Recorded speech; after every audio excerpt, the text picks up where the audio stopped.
Hello, my name is Anna, and I will be your instructor for this presentation on the use of restraint chairs and other restraint devices such as the wrap. Devices such as these are used to provide a temporary, safe, and humane method of securing an inmate who displays behavior which may or does result in extensive destruction of property, or whose actions pose a danger to themselves or others. This lesson covers important information that must be considered when making a decision to place someone in a device. It progresses into considerations on getting approval, consultation with medical or mental health staff, and precautions to take while a person is restrained by such a device. It concludes with information pertaining to the removal of a person from the restraint. Before we move on, let's take a look at our learning objectives. Upon completion of this presentation, you will be able to identify the purpose of using a restraint chair or wrap device.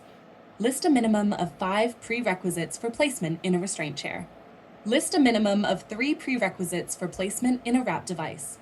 Identify and explain 4 key considerations for use of a restraint chair or wrap device.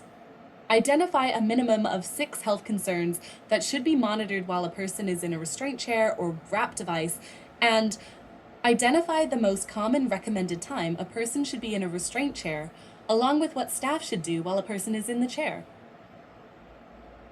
The purpose of restraint chairs or the wrap should be to protect the arrestee or inmate from harming themselves and or others and or to prevent property damage. In no case shall a restraint chair or wrap be used for discipline, punishment, or as a substitute for treatment. An arrestee or inmate's placements in restraint chairs or the wrap are considered temporary and shall last only so long as necessary to gain compliance and control of the arrestee or inmate to prevent harm or damage. Staff should be trained in the proper placement of an arrestee or inmate into the restraint chair or the wrap. Restraint chairs should only be used to temporarily hold inmates who 1. Present a danger to themselves or others. 2. Are displaying inappropriate or unusual behavior which results in the destruction of property. 3. Make overt attempts to assault staff, visitors, or other inmates. 4.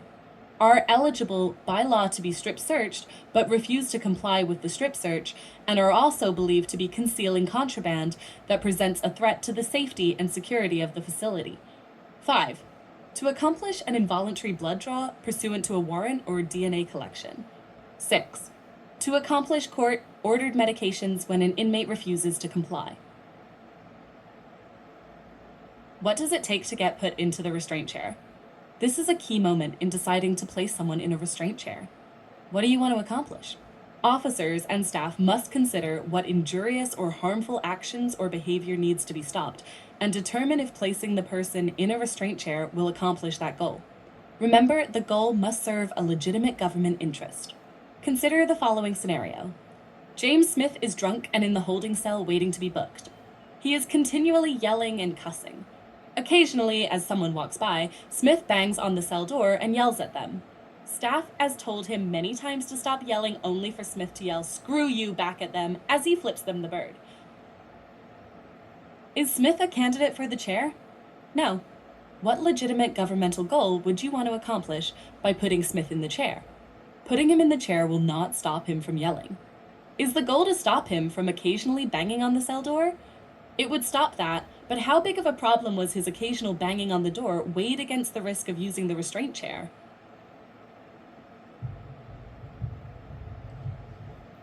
Authorization and approval for use of a restraint chair. It is recommended that a jail commander approve all restraint chair placements and sign the restraint log. In the immediate absence of a commander, a correctional or jail sergeant supervisor could approve a restraint chair placement. However, as soon as possible, the jail commander should review and approve the placement. It is recommended that a sergeant supervisor or higher authority be present and directly supervise the placement of an inmate in a restraint chair.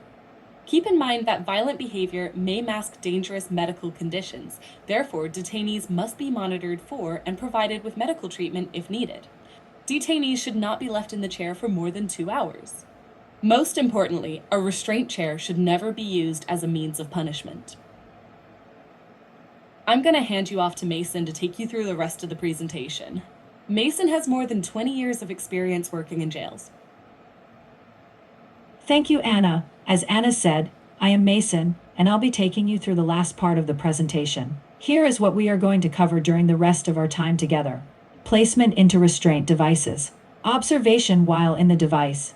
Exercising extremities. Removal from the device. And essential elements of proper documentation.